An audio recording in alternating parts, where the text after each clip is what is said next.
এবং আরেকটি রূপগঞ্জ বিএনপি অঙ্গ সংগঠনের একটি আমরা যে আনন্দ ঘন মুহূর্তে সবাই একত্রিত হতে পেরেছি সেই জন্য যে ব্যক্তির মাধ্যমে বিএনপি অঙ্গ সংগঠন নিয়ে গঠিত আরেকটি টিম, এক টিমে নেতৃত্ব দিচ্ছেন, ক্যাপ্টেন হিসেবে আছেন এই নারায়ণগঞ্জ জেলার আহ্বায়ক স্বেচ্ছাসেবী দলের সংগ্রামী আহ্বায়ক আহ্বানে যিনি অত্যন্ত সজ্জন বিনয়ী পরিচ্ছন্ন রাজনীতিবিদ, তাকে আমরা আজকে এই সংগ্রামী নেতা জনাব মাহবুবুর মাহবাই আর এক অংশে নেতৃত্ব দিচ্ছেন। আমাদের 24শে জুলাইয়ের গণ অভ্যুত্থানের অন্যতম নায়ক, সামনের সারি থেকে নেতৃত্ব দিতে গিয়ে যিনি গুলি খেয়েছেন, আমরা সে গুলি খাওয়া নেতা এই নারায়ণগঞ্জ জেলা তথা রূপগঞ্জ তারা পৌর যুব দলের সদস্য জনাব নিয়ে কাজী আহ্বাই চেষ্টা করব তারা যেন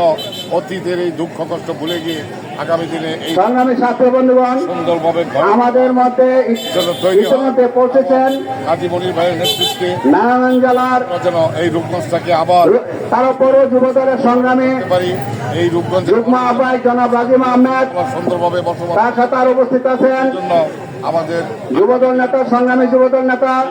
জনাব ওমর ফারুক আপন, এবং আরো উপস্থিত আছেন যুবদল নেতা রকি, যুবদল নেতা ইউসুফ সহ অনেকে। জিয়া মঞ্চের পক্ষ থেকে সবাইকে আন্তরিক ধন্যবাদ জানিয়ে আমি আপনাদের কাছে বিদায় নিচ্ছি। আসসালামু আলাইকুম।